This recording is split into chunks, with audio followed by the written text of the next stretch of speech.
Welcome. This is the Scarlet and Rage podcast, coming to you tonight with a loaded episode. Plenty to talk about with the NCAA tournament and some big Buckeye recruiting news. Of course, we'll get into all of that in just a moment.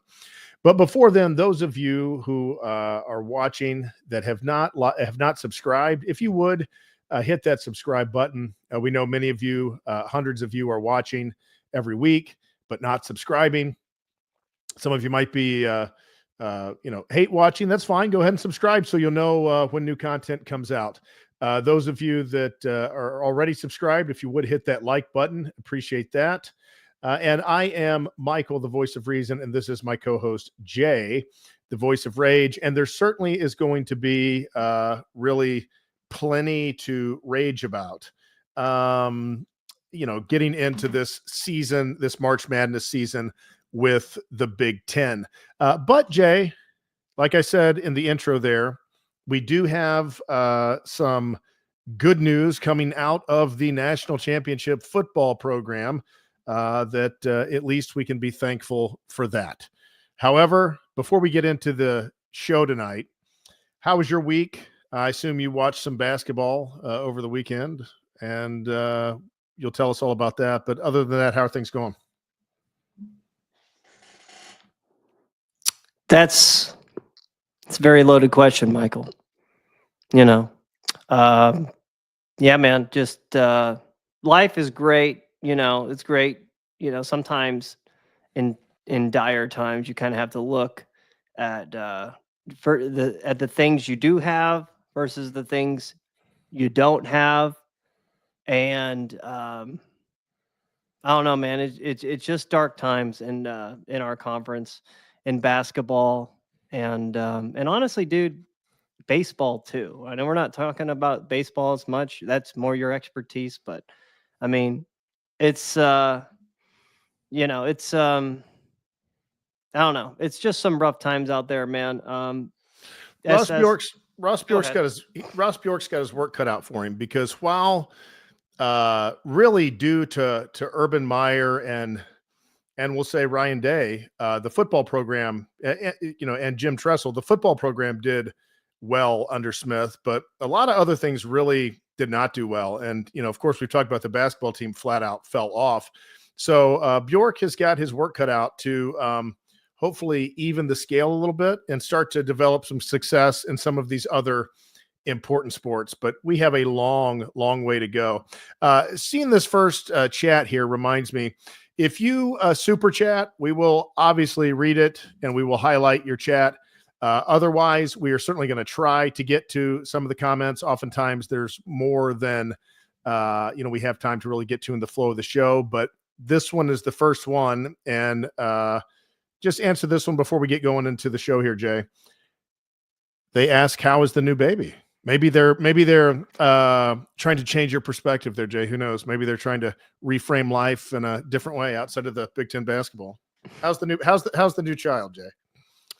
Things are good. He's in daycare now. My wife I was back to work actually after a couple of weeks. She's back to work now as of last week. So I am physically taking him literally, a 2-minute drive, literally right down the street to daycare. Every morning. That is an adjustment, but he's great, man. He's great. Everyone tried to say like baby number one is a pretty passive baby. That means baby number 2 is going to be a hellion. Well, baby number 1, he really was okay. I wouldn't say he was good or bad. He was kind of in the middle. So baby number 2, like Nolan is his name, Nolan. He's been really chill, honestly, Michael. I mean, I guess, Michael, you have 3 kids. So I guess, how were your kids as babies? The first one was pretty difficult. The second one was extremely difficult. And the third one was relatively easy. So 2 difficults and 1 easy. Okay. Yeah.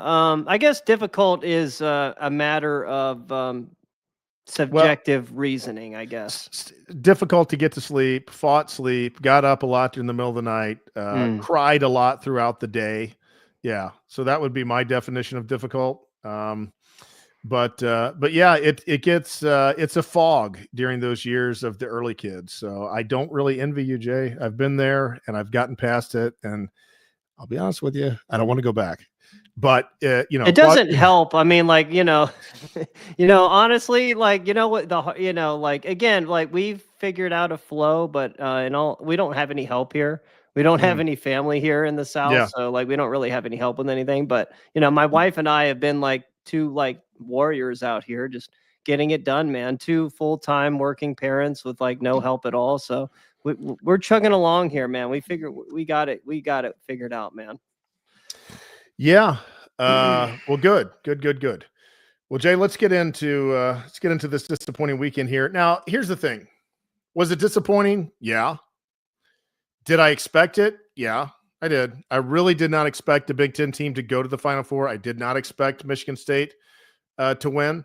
And if they did win, I certainly did not expect them to advance to the title game or win a national championship. It just didn't seem like they had that kind of team.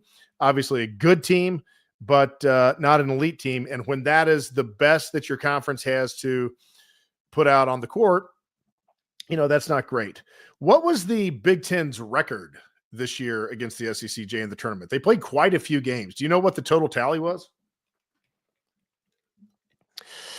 So, as you so eloquently put it, the Big Ten finished with only one Elite Eight team and 0 Final Four teams. And to answer your question directly, Michael, the Big Ten finished 2-5 versus the SEC. They went 1-3 over the weekend versus that conference. It essentially ended our postseason journey as a conference where we all band together and cheer for one another. Quick recap of the destruction that occurred. It began on, I believe that was Thursday night. The Maryland Terrapins played the Florida Gators out there in San Francisco, which is a weird place to play, but man, it is what it is. They got beat pretty good. They lost, I believe, like 87-71 or something like that. Lost pretty decisively there. And I'm not overly sold on Florida. I think they will lose to Auburn. Well, they'll finally lose. They should have lost to Texas Tech, and I thought they could have absolutely lost to UConn, but that's not here nor there. It continued into Friday. Michigan State won against Ole Miss. I guess that's kind of good news. Michigan ended up losing to Auburn, and then that same Auburn team then turned around and beat Michigan State on Sunday. Yep. And Michael, I just want to say, man, like this is just absolutely despicable. I know no one really thought here's the problem. And this is where I'm not trying to rage tonight, but the biggest problem is, okay, yeah, we expected the Big Ten to lose these games, but just having the expectation and being in like the conversation of, well, our margin for error is slimmer than the other team against teams in the Southeast that are not historical basketball conferences. Right. That is a very uncomfortable and disgusting scenario to be in to begin with. You shouldn't even be like, you should be the one that has like the wider margin for error. Michigan's, let me backtrack, Michael. We're not even at 10 minutes yet. So let me calm down. Let me calm down. Why don't you just start talking for a little bit before I just absolutely go nuclear in here? Well, I have not watched Big Ten basketball or college basketball in general really since about 2016. So I don't know when it necessarily happened. I haven't kept up with it, and I will admit that.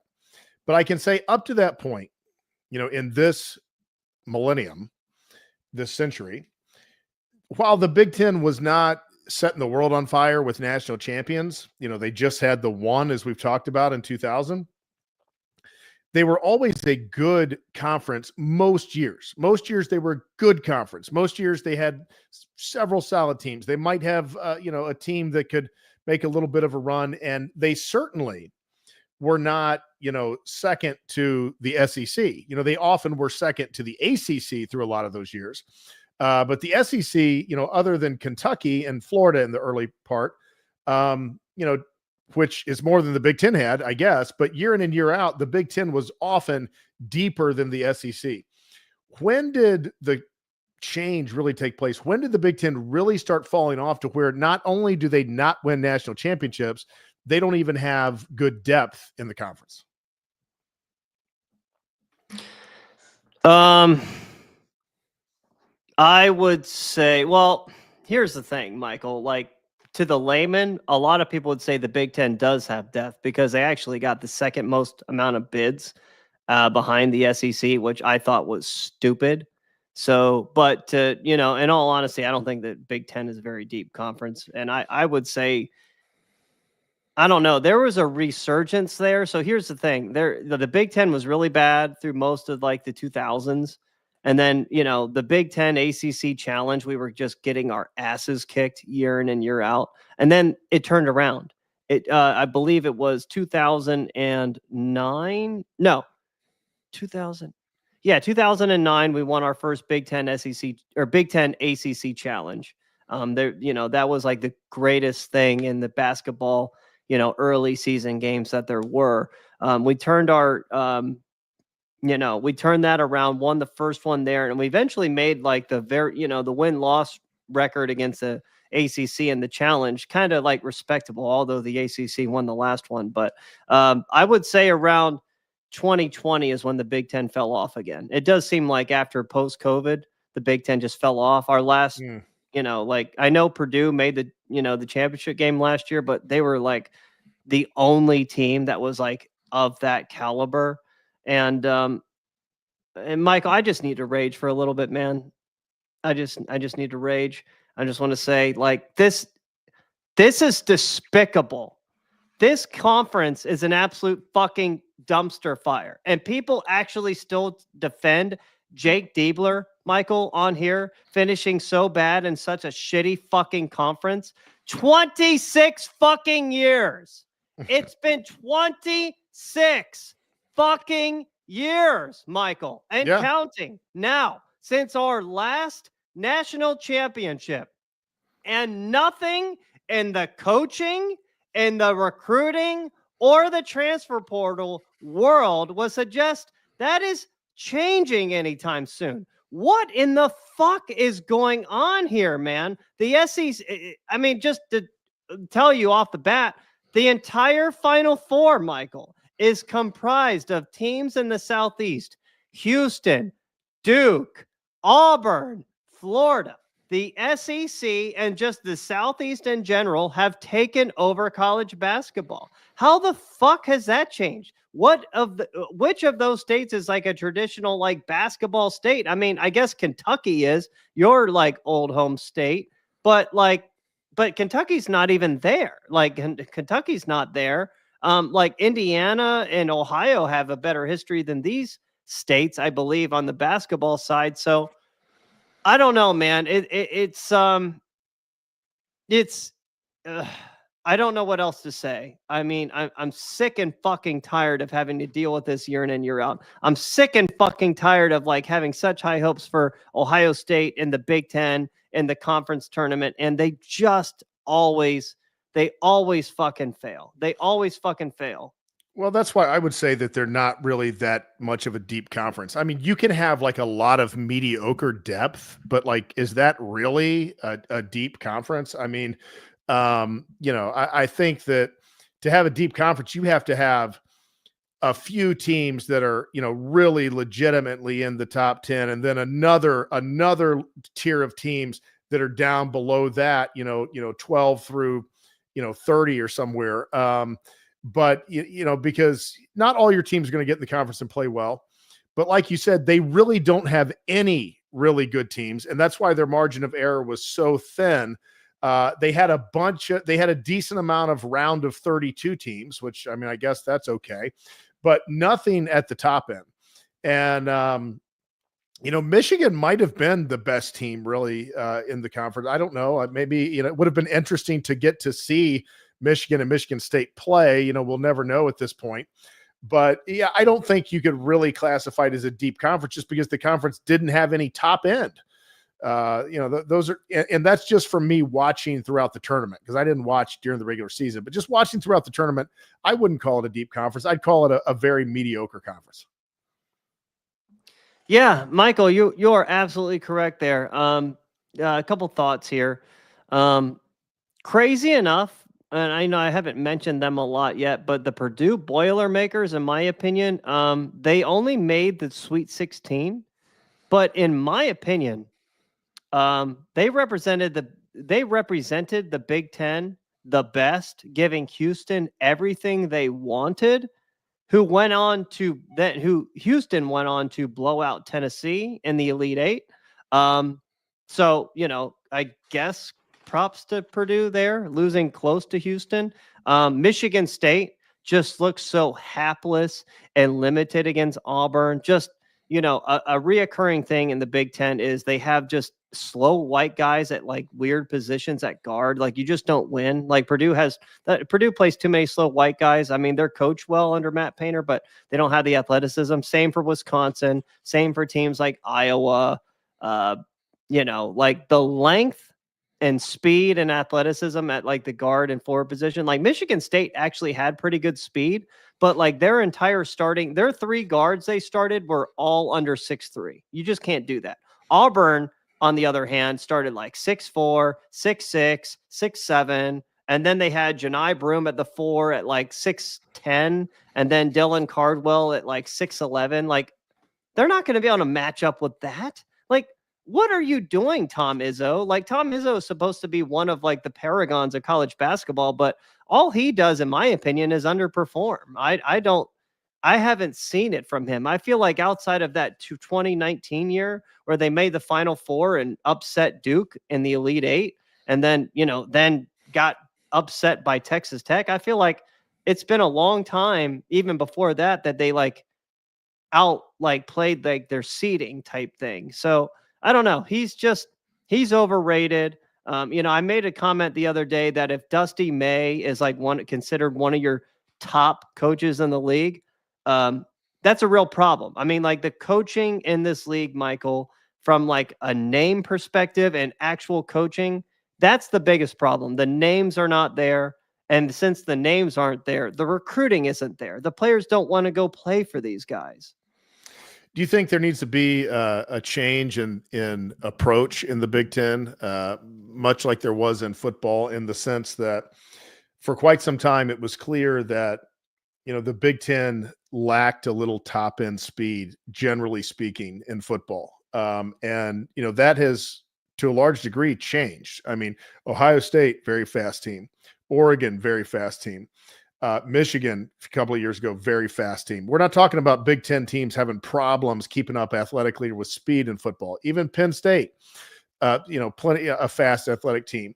And you've got these programs that have got that long held identity of like slowing the ball down, like you said, having a lot of, you know, white guys that are not on the top end of the athletic scale for the sport and for the level, and playing a style of basketball that is not going to get the type of athletes that's going to close that gap, because they're not going to want to go play in that kind of system. They're going to want to play in a system that lets them use their abilities and their athleticism. So do you think that,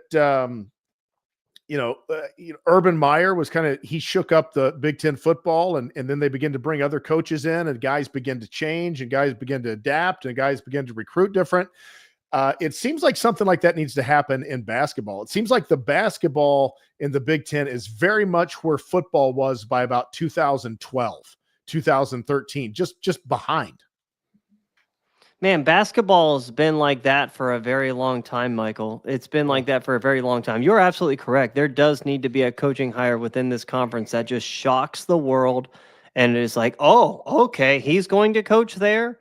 And you know, names that come to mind, you know, Brad Stevens, Billy Donovan, Dan Hurley, if you could ever get him to leave UConn. That's the type of hire would start, like a domino effect, should I say, of, you know, Big Ten hiring elite coaches, because I look around this conference, man, I don't see one elite coach. I don't see one. Tom Izzo, not an elite coach anymore. He used to be, and he's not anymore. He's not. He's just solid.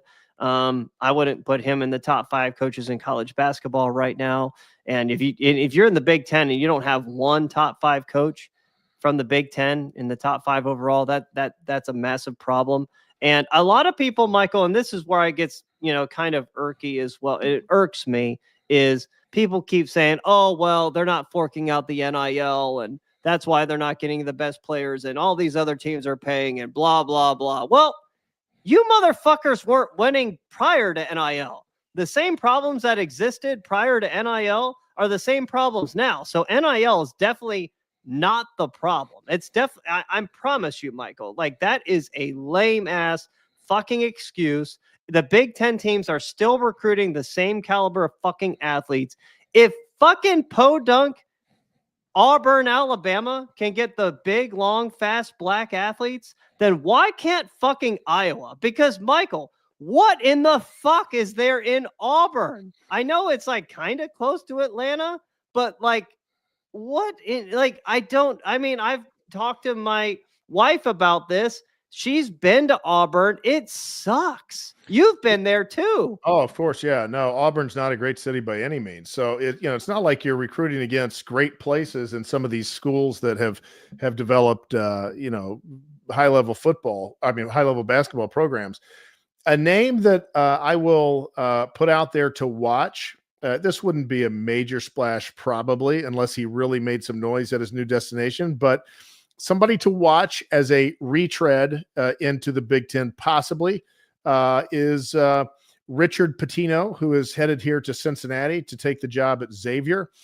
He, I know, did not do fantastic at Minnesota some years ago, but he was very, very young then.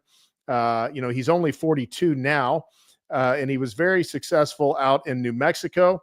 We'll see what he can do at Xavier. Maybe he found his stride. If he's able to make some noise at Xavier, might be a potential target for some Big Ten team looking for somebody who's got some Midwest experience, and that would be Richard Pitino. What do you think? I think that he's not the answer because he's already coached in the Big Ten before. Well, I know. I'm just saying maybe he's improved. He was super young when he coached in the Big Ten, like early 30s. Probably didn't deserve that job at that point. Just got it because of the Pitino name. If he did really good at Xavier and he probably could be an improvement for some Big Ten school. I'm not saying necessarily Ohio State, but just somebody that caught my attention just because they're coming here to Cincinnati.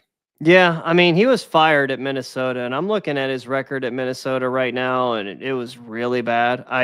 I'm looking here. He made the NCAA tournament 2 times out of 1, 2, 3, 4, 5, 6, 7, 8 seasons. That's very, very bad. Yeah, he went to New Mexico, turned them around, and he didn't make it past the second round there. So he gave Michigan State a decent game in round 2, and we saw how underachieving Michigan State was. That's not saying anything. So I am going to respectfully disagree with you, Michael. I don't think Richard Pitino moves the meter there at all. You're going to have to go much, much bigger, much grandiose, panache, I guess, like fancy word.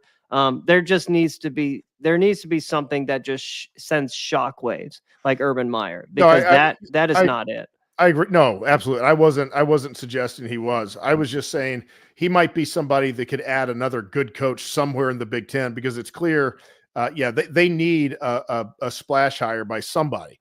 The likely somebody could be Ohio State, because they're going to be needing a coach. So they could very well be in a position to make that splash hire. Well, we hope we're going to be needing a coach, man. But I mean, do we really? I was like posting about this before. I mean, it's a matter of when, not if, Jake Diebler gets fired. I mean, like, I would fire him now. He's not doing well in the transfer portal. He's not doing well in recruiting. What are we waiting for here? He's had a year and a half, and he is he's an appendage of a failed administration. And I just, what I really miss, Michael? What? I miss the Andy Geiger days. Andy Geiger. Yeah. And I posted about that. I'm like, man, best athletic director in Ohio State history, because we won a football national championship under him. He hired Jim Tressel. He hired Thad Matta. Now, Thad Matta had his faults and stuff, but, the facts are Thad did lead us to 2 Final Fours and 1 national championship appearance.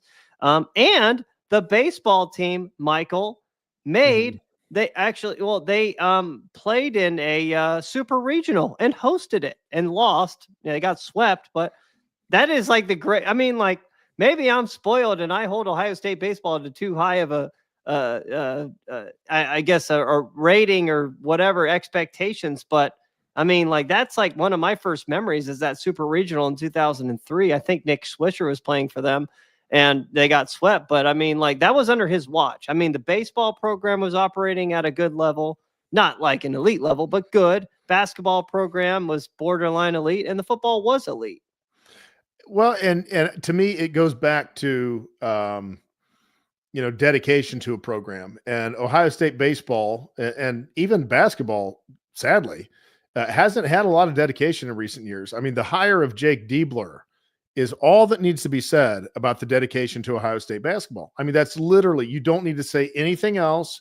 You don't need to go anywhere else.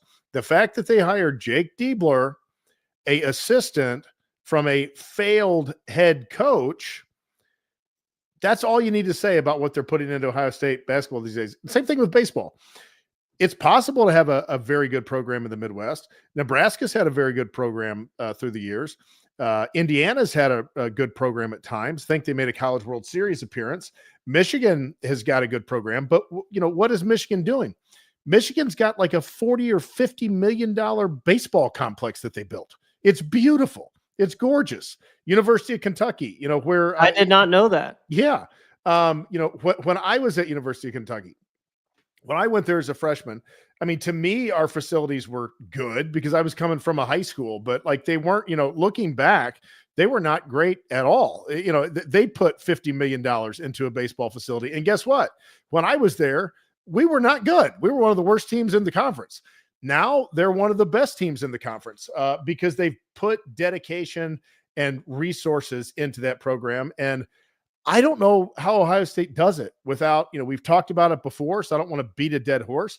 I don't know how Ohio State elevates some of these programs looking at their athletic budget without cutting some sports, without cutting, there's just too many doggone sports at Ohio State. Too many fucking sports that just feed off the sports that make money, man. This is I mean, like, thank God that Donald Trump won in 2024, man, because like, the way we're cutting government is the way we need to be cutting these sports out of Ohio State. You know what? This is a meritocracy. No more of this like little feel good stories. Nobody gives a flying fuck about any of these teams. If you're good enough, go play or trying out for the Olympics or something like that. But, don't do it at Ohio State. No, it's just, I don't know, man. It's just draining. It's draining money away from the baseball and basketball programs. And, the baseball program, I think, is actually at a net negative. I think the only 2 sports at Ohio State make money are football and basketball. Yeah. So you really got to focus on those 2 first, make sure that they're up to standard. And then I would probably pivot to wrestling and baseball. And then after that, the rest fill themselves in. But, back to like just the Big Ten in general, Michael, I had actually a really bad feeling Friday night watching Michigan play Auburn. That if one of like the teams between Michigan State and Michigan were to get Auburn, I believe it was going to be Michigan. Michigan had better scoring punch with their big men, Danny Wolf and Vlad Golden, against Auburn, and better outside shooting, I believe, with, some of their guards. Their guards escape me, but where they failed surprisingly is, how badly they got beat on the boards. Our Lord and Savior, Roddy Gale, just didn't provide enough. And the stupid turnovers by the Wolverines really didn't elevate Dusty May as a coach. I would have probably played LJ Kaysen more. He seemed to be explosive. I would have probably played him a little bit more at guard. But again, I feel like just, basic basketball fundamentals were just really lost on the Wolverines in that game. Like, has anyone ever heard of a jump stop triple threat position? It's like they would catch the ball and like make a decision before like looking, or like simple bounce pass, fake up top, go low, or fake low, go high. Like, good God, man. Like some of these passes is just, it was just so, it just lacked fundamentals, man. And it just proved my point that I don't think Dusty May is really all that good of a coach. I'm glad he didn't go to Ohio State. We would have been stuck like better than we are now, but I don't think we would have ever been good enough to win a national championship. And that's what I want the end goal to be. But Michael, this is kind of a question / statement. I want you to kind of answer this. So I was listening to 97.1 The Fan this morning on the radio, and one of the shows made a good point, and they were relating Big Ten basketball to Big 12 football. It's kind of like the Big Ten has a bunch of like solid to good teams, but nobody that's actually going to win a national championship. And that is Big 12 football. Not just Big 12 football now. Heck, I'm including Big 12 football when they had like Texas and Oklahoma. Like, yeah, they would get there, they would compete, but they wouldn't win. Now, I will say this, the Big 12 had, I believe, 2 national championships in the 21st century. Oklahoma in 2000 under Bob Stoops, and then we know 2005, Vince Young, Mac Brown beat Ohio State in the horseshoe, beat USC in that classic Rose Bowl. And the Big Ten has only one or none? None? I mean, what calendar year does the 21st century start, Michael? 2000 to 2001? Is that the 21st century calendar year? Yeah. Holy fucking shit, man. We have not won a national championship in the 21st century, because the last time we won was the 1999-2000 season. Yeah, I mean, I guess we could maybe count that. I mean, the second half of the year closed out in the new century, but yeah, it's, I mean, we have, in football, when things were really bad, the SEC was ahead for sure. You could kind of give the ACC maybe the nod somewhat because of top end, because they had 2 teams at one point that had won national titles in the modern era, and the Big Ten just had the sole Ohio State in 2003 and 2014. Obviously that's changed now, and but after that, the Big Ten was still pretty secure most of the time, like in number 3. Now it's like the Big Ten is the very bottom. Like they're the worst of the power conferences in basketball. I mean, they're the bottom. Yeah, I mean, so that goes to the comparison. I mean, like, the success or lack thereof, it is really like linear with Big 12 football. Big 10 basketball is Big 12 football in the 21st century. I mean, Big 12 has won 2 titles though, but I mean, I would say since 2006, the Big 10 and Big 12 are pretty linear in regards to what they've accomplished versus what they haven't. Yeah, that's a good point. I didn't think of that, but going into the playoffs, the football playoffs, the Big 12 is not going to have a team that's going to win a national championship. They just are not going to be able to run that gauntlet. And you pretty much knew that with the Big 10. Yeah, with the Big 10 going into this, like there's no team that's going to be able to run the gauntlet and win a national title. Or even, I didn't think there even had a team who had a chance to make it to the title game. I mean, I thought if Michigan State somehow pulled off a win against Auburn, I really didn't see how they were going to beat 2 really good teams in a row like that, because they're just not that good. And, in the end, they couldn't even beat one of them. Just there. I mean, I don't know what other words, to throw out there, man. Obviously I've been very upset about this. It's, every year I watch these tournament games, and like the last Big Ten team standing, I'll usually just sit there and kind of just think. I just kind of go to my little think tank and think like, God dang. Obviously the 26 years thing, Ohio State basketball is so, like the Big Ten doing so bad only makes Ohio State look so much worse. I mean, like at least with football and Ryan Day, Michigan won the national championship last year. Right. You know, like, what is our excuse in basketball? Like, it's like the conference doesn't win jack fucking shit. And you're still like defending this Jake Diebler guy. And here's the thing. In football, there's a whole, I mean, you have to fill out 22 guys. You have to recruit speed across the board. You have to recruit big guys in the trenches that can get the job done. You've got a lot of recruiting to get done. And you've got some teams in the Big Ten. We'll take a Minnesota is at a distinct disadvantage versus a Ole Miss. You know, they just are geographically. Well, basketball, that part of the equation is not nearly there as much. I mean, because there's a lot of basketball talent in the Big Ten. I mean, in Big Ten country, you know, across the footprint. You know, so there's plenty of talent to fill out good teams because you don't have to recruit 22 players. You got to recruit a couple every year. You know, there's plenty of talent out there. They're just not coming to the Big Ten. And so if I am Big Ten ADs, and I'm talking about, you know, Ohio State, a lot of these schools, you've got to seriously do some soul searching with what's going on with the basketball, because there's no excuse for it to be this bad. I mean, they don't have to, you know, have 6 teams in the Sweet 16 and 2 or 3 in the Final Four. But I mean, you should have, out of a conference like the Big Ten, you should have 2 or 3 good teams going into the conference most years, which gives you a really good chance the vast majority of years to get one into the Final Four and occasionally win one. And they're just so far off from that right now. It's, you know, it's just kind of hard to figure out what's going on in a conference that has as much potential and as much resource as the Big Ten, but is just really, really lagging behind in the arms race as it concerns basketball. You know, people,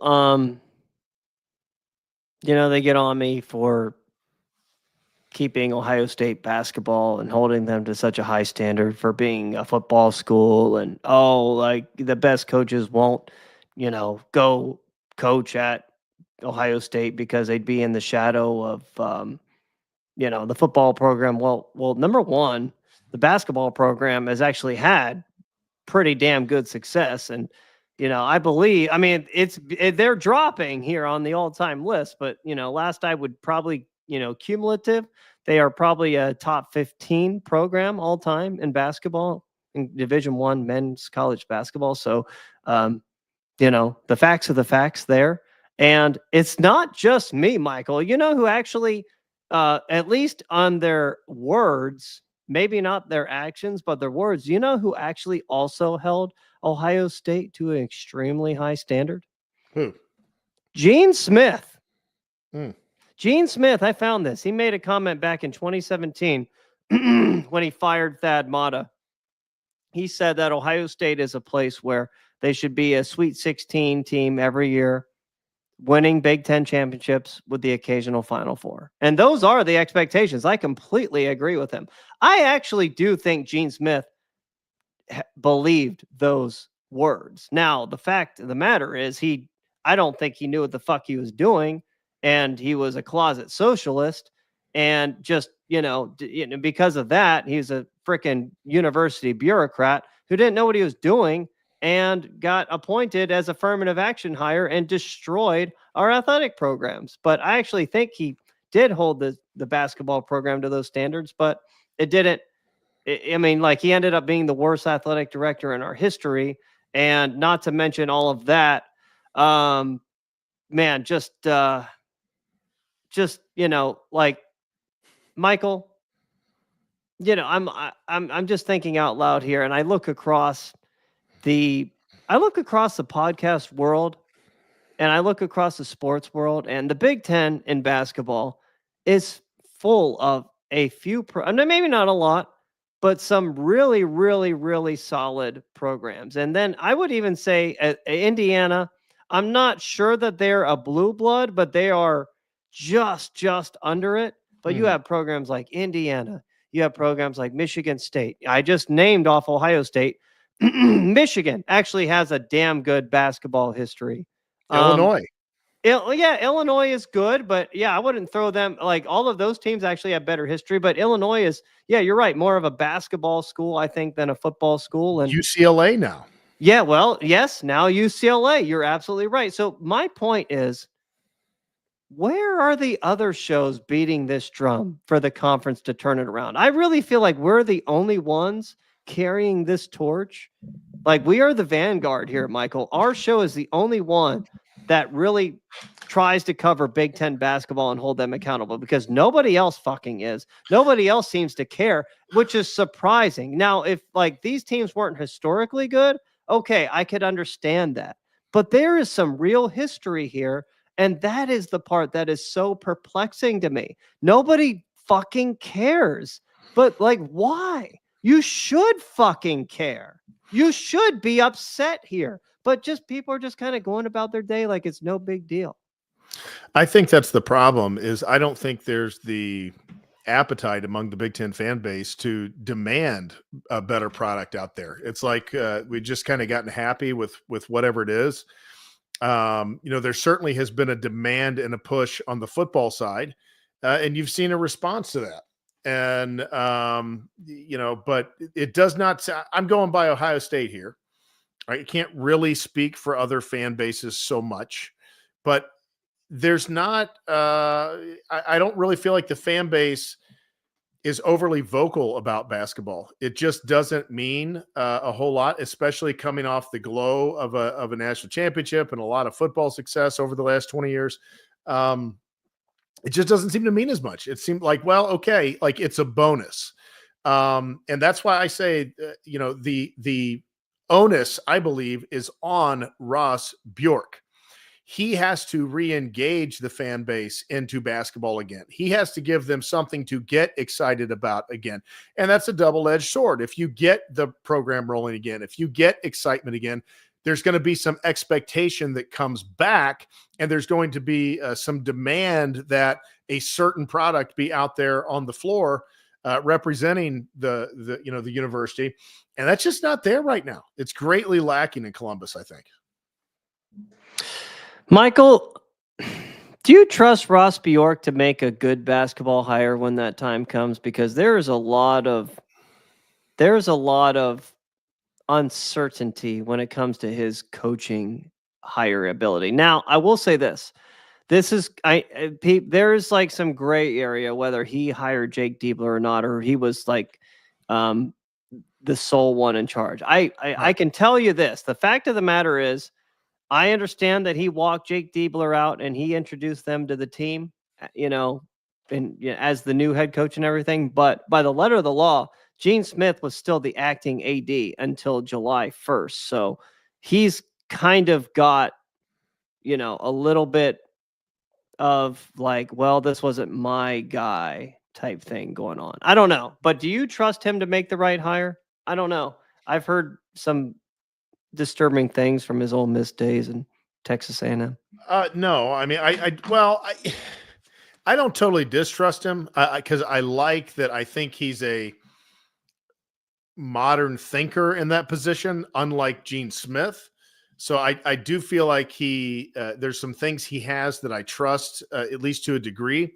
But when it comes to hiring a top-notch basketball coach, or even football coach for that matter, he hasn't shown really that, that he has been able to do that. So I'm not totally pessimistic on it, but certainly he's not a proven commodity in that area. Think about Arkansas, Jay. Arkansas has had good basketball somewhat through the years, but you're telling me that Ohio State can't get a basketball program that is on par with Arkansas? And they go out, they make an aggressive move. They bring in Calipari. Some people might thought his best days were gone, but it's a name. It's somebody who can recruit. It's somebody who can get players in. Can he do what he should with them when they get there? I don't know. That's debatable. Certainly ask Kentucky fans and they probably tell you no. But it was a bit of a splash. They were willing to take a risk on a name, and it paid off for them. They made it farther than anybody thought they would. And I was looking back at their schedule, Jay. And they played 2 Big Ten teams this year and lost to both of them. Big Ten, Illinois beat them and Michigan beat them. And no, they beat Michigan. They beat Michigan? They beat Michigan. I rember going over this. You're right. You're right. 89-87. Yeah, you're right. Mm. They did beat Michigan. Illinois drubbed them pretty good, 90 to 77. But yeah, I mean, it's those are the kind of things that it doesn't seem like Big Ten basketball does. They don't go after those kind of guys. And I'm not saying necessarily Calipari, you should have brought him into the Big Ten or whatever. I'm just saying being willing to go out and get a top-notch name that's going to be a draw, that's going to get some talent into the school and into the conference. It doesn't seem like that there's a great appetite to do that among Big Ten ADs. No, there isn't. And the SEC having a monopoly over basketball hopefully changes that. Like, they had a monopoly over football for a very long time. And maybe like that mentality, maybe the SEC like deciding to go all in on basketball hopefully changes the Big Ten's line of thinking. I was sitting, one last comment, I was sitting on my couch watching I was watching the Michigan State Auburn game. I knew Michigan State wasn't going to win probably within like the first 10 minutes of the game. And I could just tell it wasn't going to go well. And I kind of watched it in like a depressing way. Like I really wasn't happy. I just kind of sat there. I didn't really cheer. I just kind of watching. And my wife walks up to me and she's like, it's just a basketball game, Jay. And I just like, you just don't get it, do you? You just don't get it. She just didn't get it, man. She doesn't understand. She doesn't understand. Like it's passionate. It's religion. I mean, not only were we getting our asses kicked, but we were getting our asses kicked by a team in the Southeast, which is fine. It kind of reminds me of that movie, Celtic Pride. Did you ever watch that movie, Celtic Pride, in the mid-90s? No. Oh man, it's like the one dude that was in Home Alone who like tried to like break into like Macaulay Culkin's home. I forget the actor's name, but basically he's like this huge sports fan and stuff, and his like wife like hates him or something because he like watches sports all the time, and he gets so upset with her because like he'll name like players on certain teams and she doesn't know who they are, and he takes major offense to it. Yeah. I don't know. It made me think of that for a moment. I think me and her watched that together too once, and she's like, I think I know why you like this movie. Yeah, no, I haven't seen it. Couple of comments here. Ezekiel 247 hates Gene Smith. Slippin' Skippy is in the chat now. He says he completely got lost playing Super Mario Odyssey and forgot tonight's episode. It's all right. Glad you hopped in now, Slippin' Skippy. And he says, I want Houston's coach. What do you think, Jay? Kelvin Sampson. I like him a lot. Yeah, he coaches great defense, but he's never won a national championship. He's been at Indiana and he didn't win one there either. So it's not like he hasn't been in the Big Ten before. I want higher than that, man. Yeah, I like Kelvin Sampson. I had some buddies who went to go play for him. Like I had some friends who went to go play for Indiana. Okay. And I forget why he got fired and Dan Dockage took over. I don't remember what exactly happened there. But a couple buddies of mine back in the day went to go play basketball for him. Man, I don't have much else about basketball, Michael. Unless you had one more thing to add, I'll let you get into the good news. Yeah. So no, I don't have anything else to add with basketball. But Jay, certainly some good news on the recruiting front for the football team. And before we kind of get into that, I want you to share your thoughts because you texted me the other day, and rarely this happens, but you said that you were now a fan of the new hire in the offensive line position, that you're now coming around to that hire. Did I say that exactly? Can you read it to me? I don't remember what I said. What did I say? Let me see. Let me see if I can find it. Yeah. Let's see. I know I said something, but I don't know that it was exactly that. It was I don't know. I'm not sure. I'm looking for it. See if I can find it. Where is it? No, I'm gonna look for it now too. Right here, right here. Okay, this is it. Okay. All right, maybe I cleaned it up. Like maybe I polished it up a little bit, but okay. You sent. I think I like Tyler Bowen as a coach. Okay, yeah, that sounds like a me comment, doesn't it? It's like it kind of, I'm not quite on board yet. Yeah, I saw that Twitter video, I guess X video, because we're on X, so I can see that stuff now more. But yeah, he was like celebrating with Sam Greer after Sam Greer committed. So, I like that pickup. I like Sam Greer. Athletic offensive tackle from Hoban. He actually shut down. I don't know if you know this, but he played basketball for Hoban his freshman year. He's like 6'6", maybe, I think he's 6'7" now, but he was a freshman.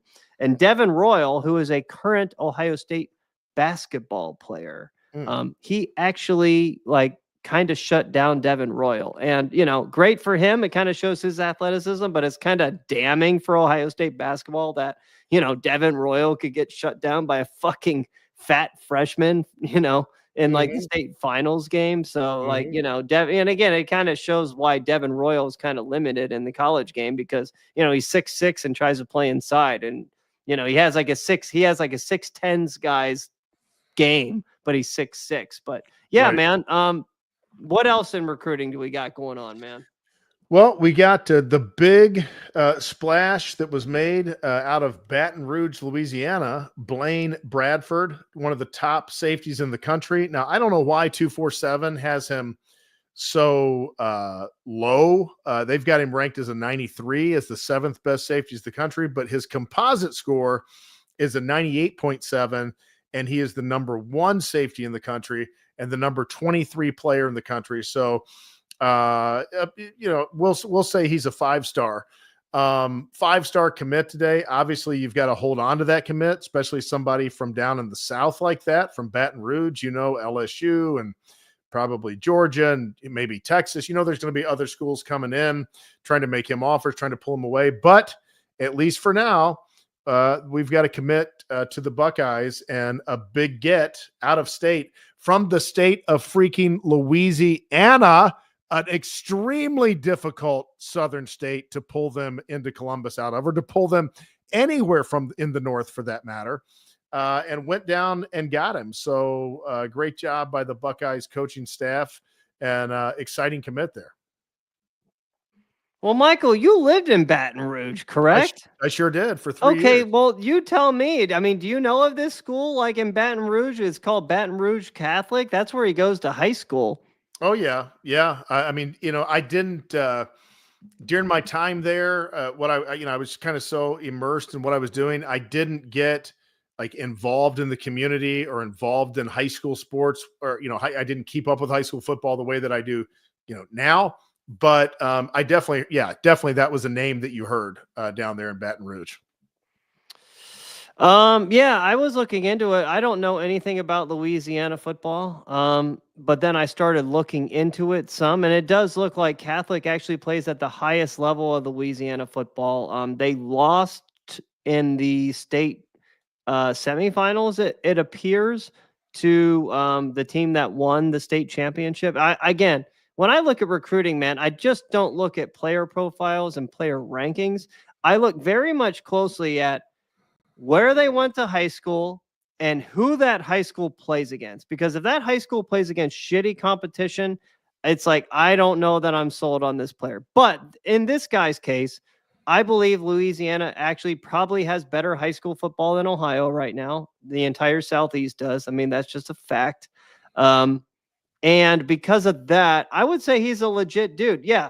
247 Composite has him as the number 1 safety in the country. That is absolutely extraordinary recruiting. There is just no other words to describe it. Great job by Tim Walton, Matt Guerreri, whoever did this. Ryan Day, congrats to you. Amazing get. But Matt Guerreri is listed as the head recruiter on this one. I don't know. I would assume that's accurate. Yeah, no, I would agree. But I will say this. I understand that this kid's Well, number one, he is located in Baton Rouge. That's again, take it as you will, red flag. But number two, his brother is going to be an oncoming freshman in 2025. He's still in high school right now, but he is going to be attending LSU this fall. And so, he's got family in Baton Rouge. His brother is already going to LSU. I kind of will believe this when I see it. I did see his parents post on X today that they're excited and he's doing his own thing. They're locked in, this, that, and the other. But, I guess Naeem's Alford's dad didn't, say stuff like that. Naeem Alford did. So maybe there's some good news there. Maybe he's kind of like Devin Sanchez and sticks it all the way through. Fingers crossed. It would be great. I would love it. But yeah, I just, it's going to be a battle to the very end still. It will 100%. And thankfully today it's a little different. Your chances are better. If you go back years ago, of course you can't replace, a kid going to school at LSU when you're from Baton Rouge, like it's right down the road. You can run home, whatever. You can see mom and dad, whatever. You can't replace that. You can't replicate that, but it's much different than it used to be. Like just a few years ago when Chase Young gets in trouble and gets suspended because he got a plane ticket or something to go back and see his family for something or another. They're with the NIL and with the resources that these kids are given these days, it's no problem to fly mom and dad up to every game. It's no problem to go to the Columbus airport and, shoot down to Baton Rouge when you need to on the holidays. And so it's an advantage that wasn't previously there. Is it going to be enough to keep them in the end? The package they put together, I don't know. We'll see. I'm kind of like you. I'm excited, but there's a long way to go on this one.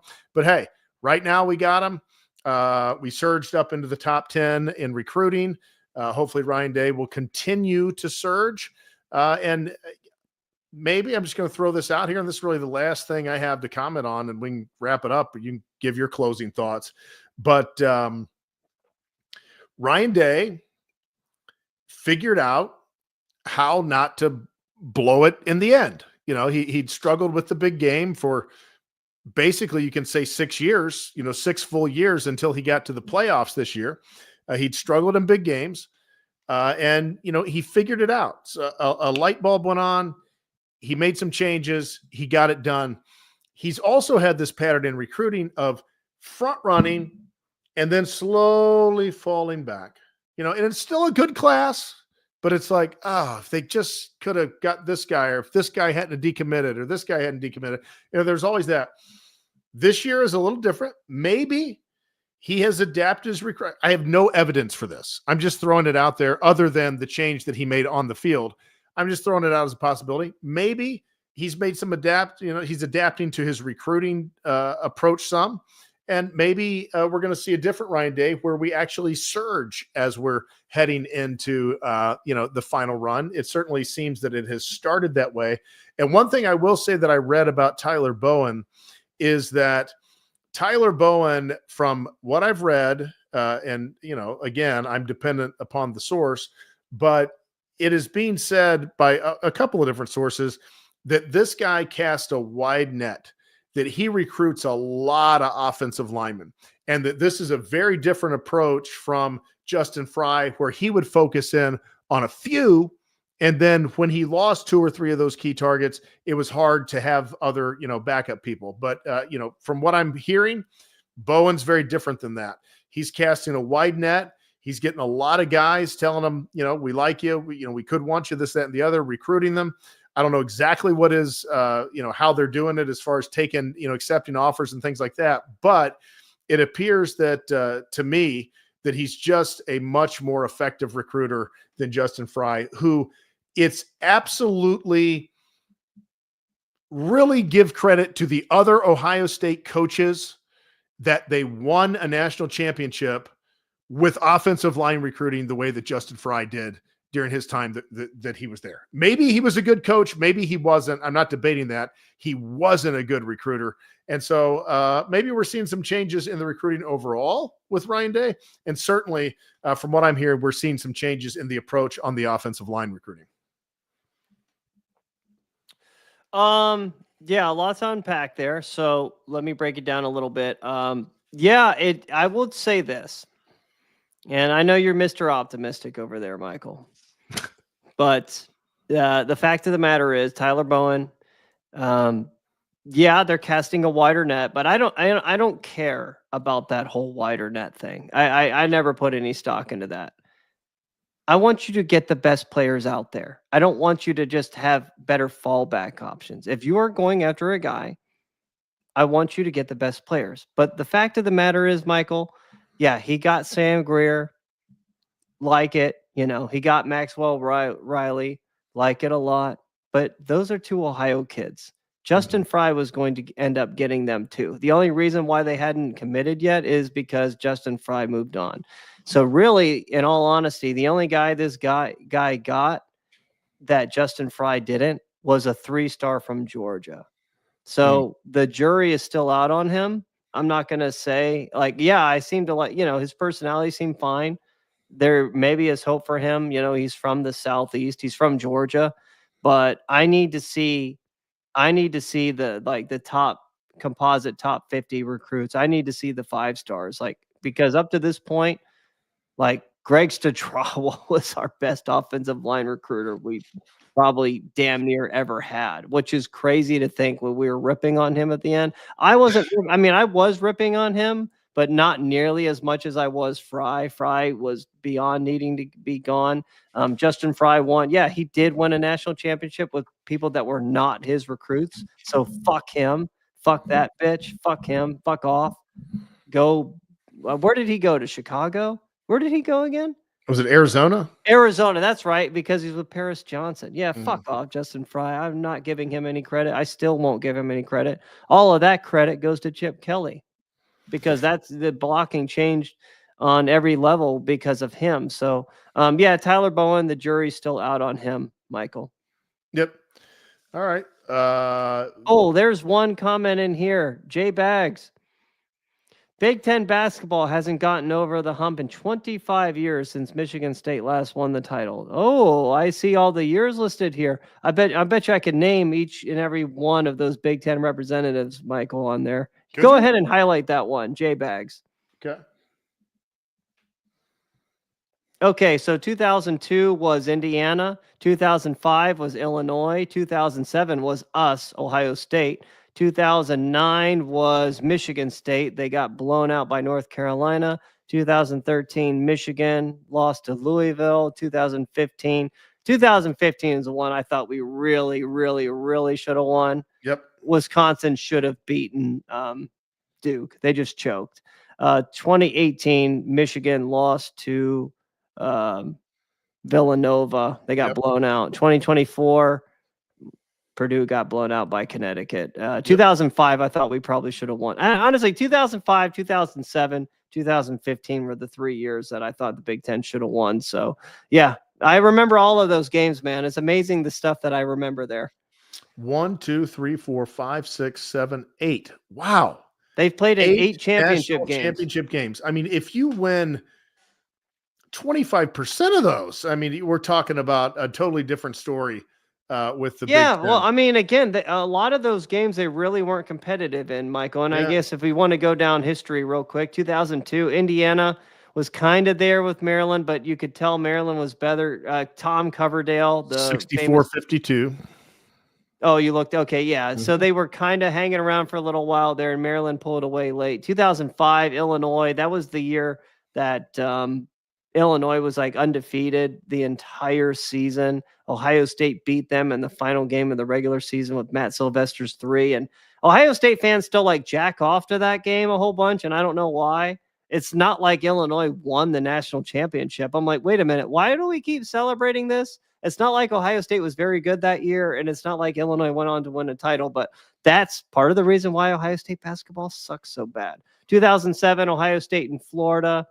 84-75. That was typical Thad. We were more athletic than them. I thought we were better than them. Greg Oden was a monster. 2009, yeah, Michigan State was definitely not in that game. They got mauled. 2013, Louisville was definitely better than Michigan. I remember that one because Michigan just couldn't rebound with them. They just couldn't. 2015, Wisconsin choked. Wisconsin had a 9-point lead in the second half, if I'm not mistaken. You can look into it. That's the year they had that big 7-footer. Yeah. Frank Kaminsky. They had Sam Decker. They had Bronson Koenig. Yeah, they had a very, very good team. All white guys too, man. Strangely enough, Duke had like Justice Winslow and Jaleel Okafor, and I forget the one point guard's name. They couldn't guard him. Something Skippy. I know Wisconsin beat with Kentucky in the Final Four, but we're searching for championships here, man. Not Final Four wins. 2018, Michigan got blown out by Villanova. That's the year they had like Jalen Brunson, and Michigan just wasn't nearly as good. And then 2024, Purdue wasn't nearly as good as Connecticut. I mean, that was just last year. Connecticut, that last year's Connecticut team is one of the best basketball teams I've ever seen. So I think they're better than any team that is playing this year. So there's that. Yeah. Looking down through those champions there, Jay.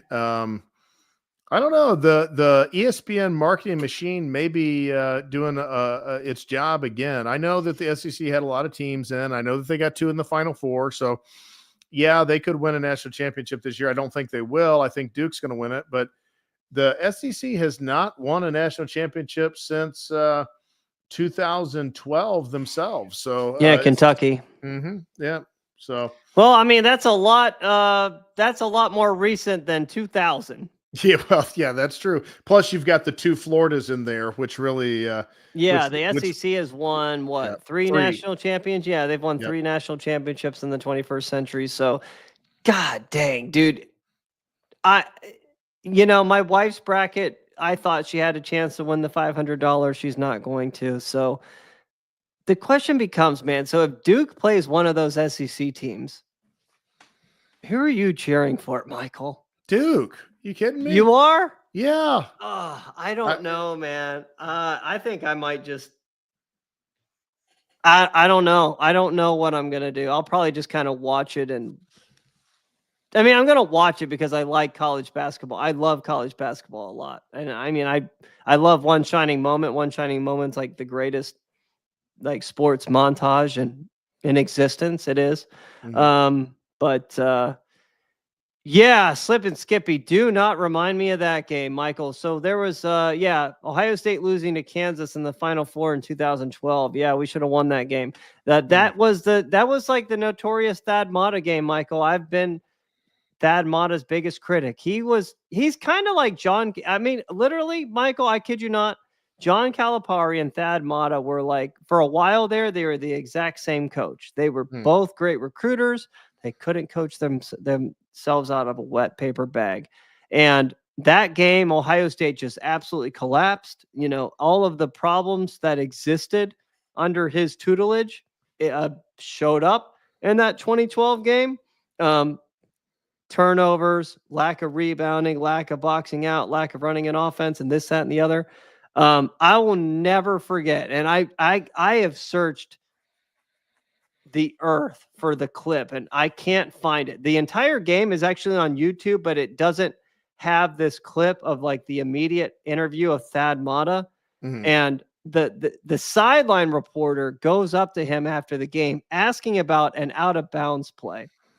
Specifically, I don't remember exactly what happened. Like, oh, Thad, on that last out of bounds play, can you explain like what happened there? And I kid you not, Michael, he didn't have an answer. He didn't even know what she was talking about. He's like, what?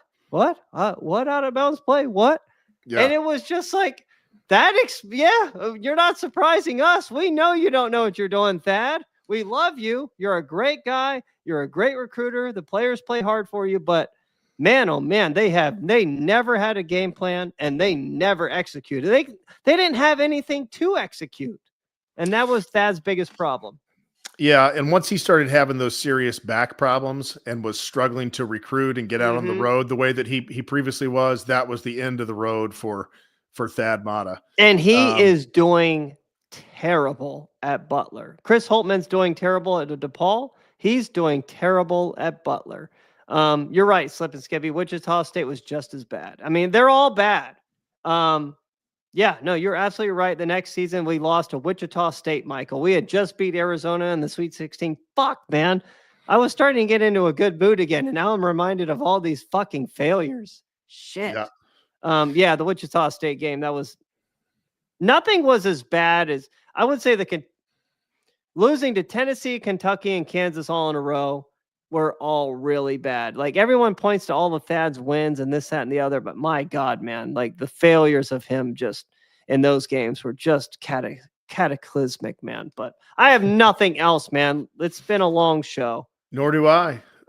Thank you guys for stopping in and watching. We'll be back next week with another show. Gear into some off-season football content.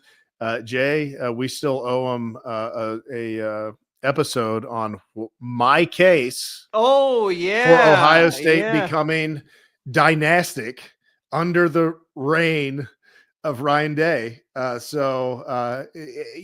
we got a little comment about Matt Patricia there. The coaches liking him. A DC who's been part of a dynastic run, maybe gearing up to be part. I need to look at more of the football gossip, man. I mean, I don't care about the football gossip. I'll be able to judge the team when I see them play. I don't like to listen to a lot of these reporters and sucking off some certain players' dicks and this, that, and the other. Fuck that. Like, I'm good at making my own judgments just by watching them on the field. I don't need these fucking hacks that want to portray a narrative in a certain way to try and tell me how I should think. No, motherfuckers, I'm going to look at it myself. Yeah, the Ohio State beat is not a reliable source for what players are emerging and what players are doing. Like, here's the thing.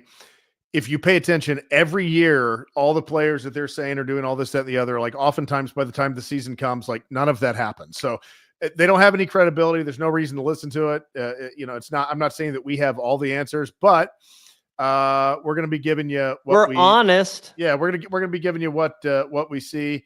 And can't wait to watch that spring game. And spring showcase, Michael. Spring showcase. It's not a spring game. We don't even know what it is yet. I've just heard spring showcase. Well, I feel like that's an episode we need to talk about because, like, just a one-off episode. Be like, because teams across the land are canceling spring games. They're not having them.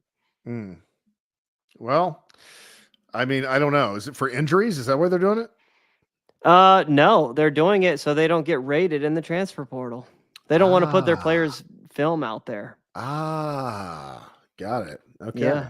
Well, we may not see a whole lot then, but no, we won't probably see anything. I'll watch it on TV, but good God, man, what kind of idiot do you have to be to actually attend something like that and pay money? Yeah, I know. Yeah, it wouldn't be a fun thing to go watch. But anyhow, that's it. That's all we got. Appreciate you guys watching. We're out. See you next week.